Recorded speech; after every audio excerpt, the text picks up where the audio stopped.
What's up, everyone? Basil, the White Dragon Masters here. Saturday night fights, post-fight review.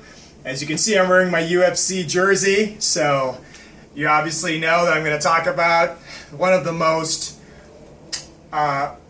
much anticipated, huge card of the year. I think huge card overall for the UFC, obviously because it happens in New York, where the UFC was banned for a long time. So thank God they finally brought it to New York.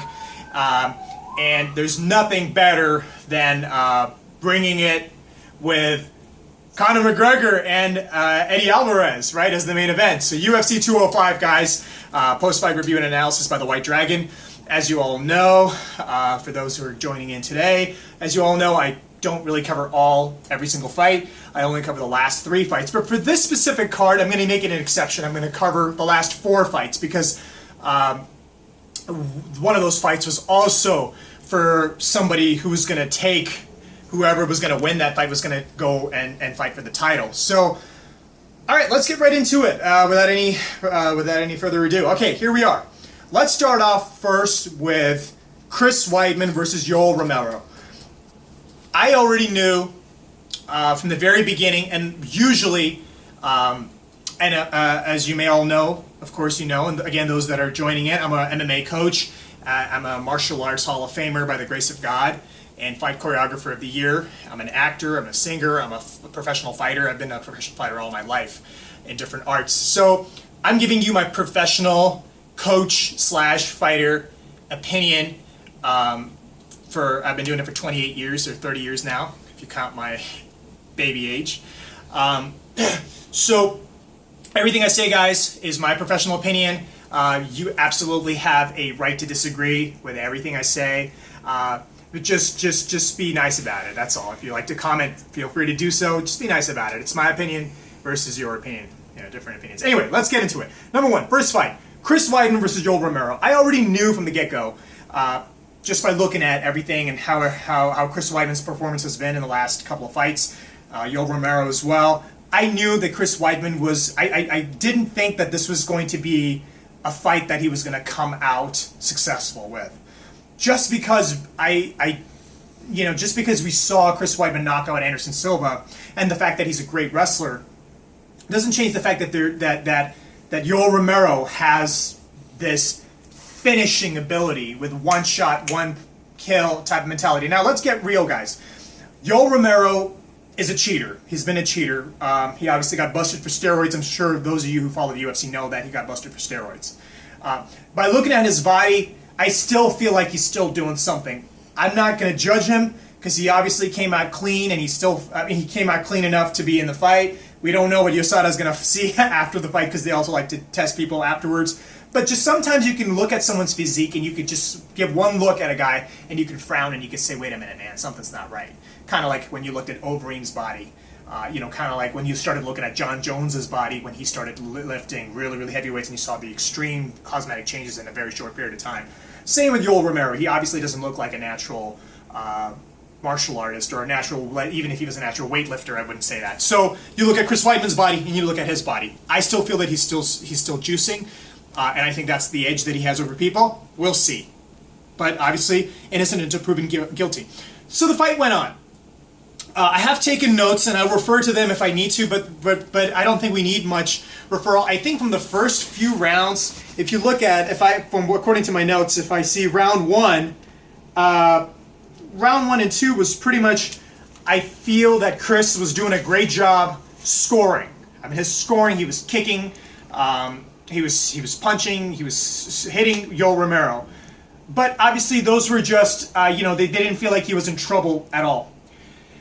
Chris made a huge mistake, and a basic mistake that a lot of wrestlers do. A lot of wrestlers make that mistake versus, let's say, a karate fighter versus a Muay Thai fighter. Especially, I think the most people that are safe in this kind of fight are karate fighters because they have, again, like I've mentioned in my previous videos, as you all know, they have the ability to move in and move out. And that'll come in with the Wonder Boy fight that I'm going to talk about later. But let's talk about this. So a wrestler's natural instincts is to duck if somebody's throwing, let's say, a flying knee at you, or if there's a punch coming in, a lot of people do this. It's very, very, very dangerous, which is why I've never been a fan, even in Muay Thai, in Thai boxing, when my former coaches told me to go like this or like this, or boxers, they like to do this a lot. It's not a good idea. So what happened was, it was just a meeting of Chris Weidman's head and Yoel Romero's knee. Obviously, what he did was he came in, and Yoel Romero timed it perfectly, like that one fighter in Bellator timed that fight. Oh God, I can't believe I'm blacking out his name. He's a great fighter, tall, lanky, British black guy. I can't believe I forgot his name. But he did that to Cyborg Santos. He did that leaping flying knee, and that technique works perfectly against a double leg takedown or somebody ducking in. So he ducked in and he went boom. Yeah. I mean, he just went up and he collided right with his knee, and almost immediately you fell. Chris Weidman, you knew it was over with that knee. That's the hardest hit you can get with a knee, because you are moving in with your own momentum, and all the other guy's doing is his force is going up and your force is going down. So boom, that's a crack. Immediately his head cracked open, started bleeding profusely, pouring water, blood. We already knew he was dead. I mean, it was over. So Yoel Romero KO'd him. I still am waiting for the results from USADA. I'm still waiting, and I won't be too surprised, and neither should you guys, if he's caught again. So you guys, please comment. Tell me if Yoel Romero is really clean, because I don't think he isn't. Moving on to the semi-co-main event. Let's talk about the strawweight division. Joanna Jedrzejczyk versus Karolina Kowalkiewicz. I don't even remember. God, these Polish names, they're so hard to remember.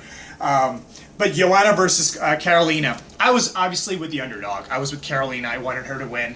I see a very beautiful, and by beautiful, I don't really mean just physically beautiful. I mean beautiful personality, humble fighter, really, really cool.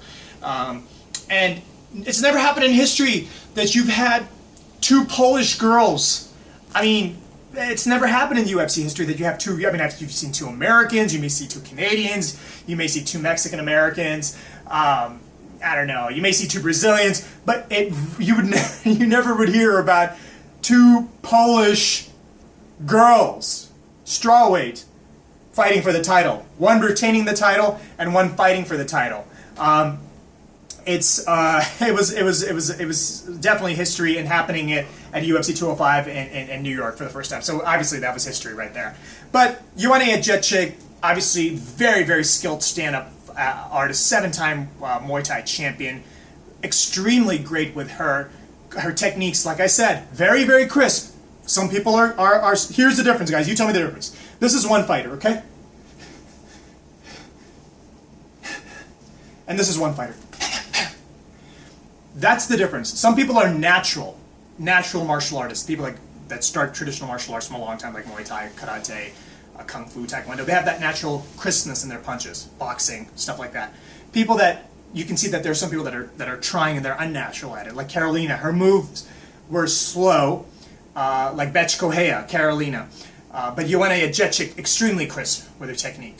So when the fight started, Joanna was pretty much picking her apart the entire fight, kicking, punching, round 1, round 2, round 3. Round 4, I believe, was when things did like one little turn. Took a little turn because Karolina really popped her with a punch. She got her, and Joanna almost, I felt like she was out of it. I thought she was going to lose, but wow, she kept it like a champion, and she kept going. So she won the fight by decision, fair and square. So congratulations to Joanna Jedrzejczyk. Moving on to the co-main event, which was Stephen Wonderboy Thompson and Tyrone Woodley. Now, this was the fight that I was very, very much looking forward to. This was a really, really good co-main event, and my prediction for this fight was, I'm a man of my word, guys. My professional prediction for this fight was wrong. I absolutely believe that when this fight was going to happen, Stephen Wonderboy Thompson was going to walk through Tyron Woodley and keep the title for a long time, just because of how great his karate skills are, how good he is at finishing people, and how clean and precise his techniques are. Every technique he throws is so precise with his moves, and so that's how he walked through Johnny Hendricks. I mean, no one's ever done that. George St. Pierre went with Johnny Hendricks for 5 rounds, and it was an extremely controversial decision. And this guy just walks through him like knife through butter in round 1, right? So you'd think that Tyron Woodley just roided. Well, excuse me. I don't want to say that again, but I have a feeling that he's not clean either. Again, comment, please. Don't mind me saying this. If you're a Woodley fan, no offense to you guys. I'm just saying, based on, you have to give one look to some people, and sometimes you just don't. You can't. Things just don't add up. I could be wrong, but don't be too surprised if he's caught too. We'll see about that. But let's say somebody who's so big, like Tyron Woodley, right? A wrestling background, a strong overhand right.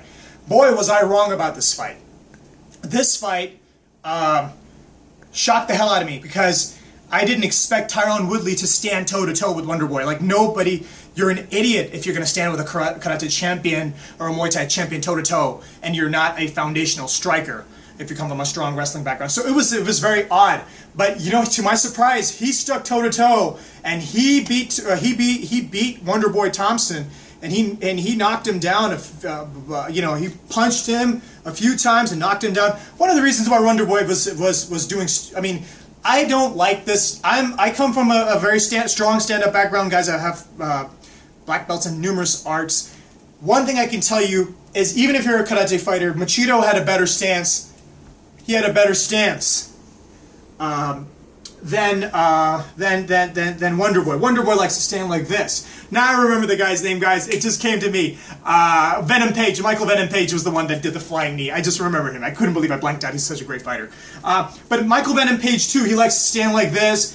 What's his name? Wonderboy likes to stand like this. Now this stance is good, and it's dangerous. If you come from a very strong karate background and you're fighting another karate guy, or you're fighting another taekwondo guy or kung fu guy, this stance may work, okay? Because from here, your techniques work with the lead leg. You kick, yeah. You kick. It comes in. You kick, yeah. This is what it is for. And then you tee off of this other leg. So you stop the guy and you tee off. Bam, right? You stop and tee off. That's what he was trying to do. He was doing, but when you're fighting a guy like Tyron Woodley, who's so strong and hits you hard, why would you want to stand like this? Your whole face is exposed. Your hands are down here. It'll take you much longer. So he kept doing this, and he did get tagged because of that. So no matter how great you think you are at striking, whether you are Bruce Lee or anyone, Bruce Lee was an exception. He was a movie star and a fighter too. But it's always good to keep your hands slightly up, always, because you can always cover. You can always cover. You can always cover. Yeah? But if you're like this, it's harder to defend, especially if it's a wild, incredible Hulk type of a guy like Tyron Woodley coming in. So that's why Wonderboy got caught so many times. He's so great and so fast, that's why people don't see it. But he got caught, and he got dropped a few times. Not saying he didn't do anything. I mean, he did quite a bit of damage to Tyron Woodley as well. But then something very unusual happened that I've never seen in UFC history, in any of the UFC fights that I've ever seen. And I've been following the sport for a very, very long time. Since it started, 1993. Bruce Buffer was doing an announcement. He got interrupted. He had to get out of the octagon. And he had to get the correct version. And he comes back up. And then he announces the results, saying that Tyron Woodley won and Wonderboy lost by split decision. Then suddenly, when Joe Rogan was about to interview Tyron Woodley, they stopped everything again, and they said, "Oh no!" It was, they told Joe. Then he announced it again. It's not Tyron Woodley that won. It's a draw, majority draw. And I was like, "What?" And I'm like, "How? How did this happen?" Because it's never happened before. It was very bizarre, very, very bizarre. Again, guys, please comment and let me know what you think. Because do you think that it was bizarre? Because I thought it was really, really weird. It's never happened before. we all know, and me, as much as I was a Wonder Boy fan, as much as I wanted my boy Wonder Boy to win, because we have a lot in common. Obviously, it's the same martial arts background and style and stuff like that. I obviously was rooting for him, excuse me. But he lost. Tyron Woodley clearly beat him. You look at the damage that he did to him, and you look at the damage that Wonder Boy did to Tyron. Clearly, Tyron Woodley won. He beat Wonder Boy Thompson. Even Stephen Wonder Boy Thompson knows that in his heart that he lost that fight. Yet, obviously, Tyron Woodley was super pissed after the fight was over. He couldn't even shake Joe Rogan's hand properly. He was just like this because he was so mad. Like how the fuck did, excuse my words, but how the fuck did I lose this fight when I clearly won this fight? Yeah, he scored. Wonder Boy may have scored more on rounds, but come on, man. Anybody who knows anything about fighting, or even some amateur person, or somebody who's never seen fighting, could give one look at Stephen Wonder Boy's face, and will know that who won the fight. And after the knockdowns, come on, Tyron Woodley clearly won this fight, but they gave it a draw. So I don't know. Co-main event, draw. Weird, very weird. Last fight, guys. Last but not least, last fight: Conor McGregor versus Eddie Alvarez. Again, Conor McGregor is a great fighter. Absolutely one in a lifetime type fighter. You don't have a lot of fighters that are like him. He's very unique. I think that this entire cocky ass attitude style of his is not really who he. I feel like that's more of a show. Just like Muhammad Ali used to do. It was more like of a show to promote fights, and that's what I think Conor McGregor does, and a lot of fighters do that. I mean, let's get real. There's quite a few fighters in the UFC that do it. Michael Bisping does it. Chael Sonnen does it. It's promotion. Let's get real. These promotions sell fights. That makes us want to buy these pay-per-views. So you gotta remember, from a marketing standpoint, that's what it is. So Conor McGregor versus Eddie Alvarez. I told everybody that Conor was going to whoop his ass. And my prediction for this was right, as much as my prediction for Wonder Boy was wrong. My prediction for this one is dead on right. I already knew that Conor was going to kick his ass and beat the shit out of him. This is what we call a good old Irish beatdown. I already knew that. Because you got to remember, Conor McGregor fought at 170 twice and went 5 rounds with a bigger, taller, stronger opponent like Nate Diaz. And he lost the first time. But then the second time he won, but he duked it out 5 rounds.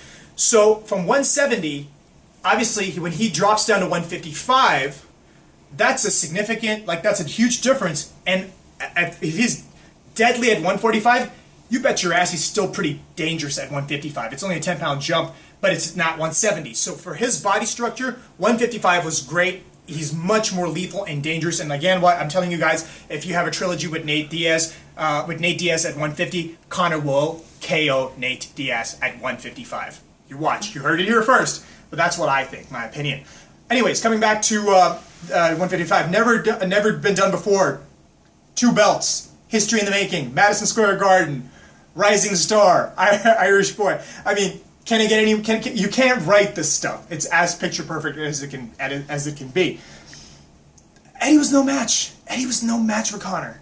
It was a one-sided fight, and it was just it was one guy swinging the hammer, and he knocked Eddie down in the first round 3 times.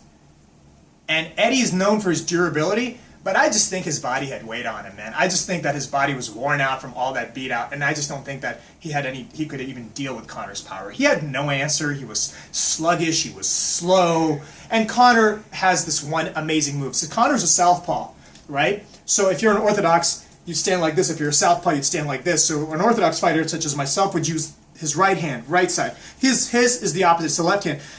This was the same left hand where he went, boom, where he knocked Aldo out in 13 seconds. This left hand is Conor's what we call magic wand. That's what makes him win and makes him the champion that he is today. He used that left hand in almost every fight against Nate Diaz, against Aldo, and he's been extremely successful, and he used it once again against Eddie Alvarez, and he whooped his ass. Knocked him down 3 times with that hook, and then the final, he KO'd, almost you could say he KO'd him with the same technique not once, but I think he did it. Boom, boom, twice. Yeah, bam, bam, took him out. That was the end of the fight. That wasn't even a... He was right at the post-fight at the post-fight interview. He was right. Eddie shouldn't have even been in that. So what do we do next with him? What's next with Conor McGregor? 155, 145. He had 2 belts, never been done before. He had 1 belt on one side, the other belt on one shoulder. And like I said, man, like he said he was going to do it. He did it, man. So hats off to Conor McGregor. He's a great fighter. And whatever he says, he fucking backs it up, man. So, I was on his, obviously I'm his fan, I was on his side, and he did a phenomenal job, so congratulations to him. He's a once-in-a-lifetime athlete. So what are we going to do with him? I have to still look at the post-fight press conference and see what's going to happen. I think he's smart. He's probably going to retire. The cheese that he talks about, the money he's going to talk about, that get in, get rich, and get out quick. So that's what I think he's going to do. But yeah, guys, that wraps up UFC 205. Can't wait for UFC 206. Can't wait for my boy that I love, Anthony Johnson. Again, I think I've mentioned this in my old videos. I've met him before. Great guy, great athlete, very humble, very cool. I can't wait for him to beat up DC and get that belt. I think it's long overdue. He should have that belt. So can't wait for that. And guys, obviously, some of you know, there's a movie that I've done called Bare Knuckle Streets of Rage. If you ever were growing up in the Sega days, like I said, I'm an actor, and I've written and produced a couple of films that are on YouTube, video game-based films. There's one is Metal Gear Solid Blood Brothers. One is Bare Knuckle Streets of Rage. I gave the Japanese name Bare Knuckle, and I took the American version of Streets of Rage, and I gave it, so I made both fans happy, the Japanese fans and the American fans happy, so I made the title Bare Knuckle Streets of Rage. Please check it out on YouTube. I have over 150,000 views on it, and the fans are begging me to make a sequel to Bare Knuckle Streets of Rage 2. It's on GoFundMe.com, Bare Knuckle Streets of Rage series, that's what it's called, on GoFundMe.com, Bare Knuckle Streets of Rage. And so please check out my movie on YouTube, Bare Knuckle Streets of Rage, and there's a link for the GoFundMe. Check it out, please donate, and I'll give you guys a kick-ass trailer. For now, guys, thank you so much. Basil, the White Dragon Masters, out.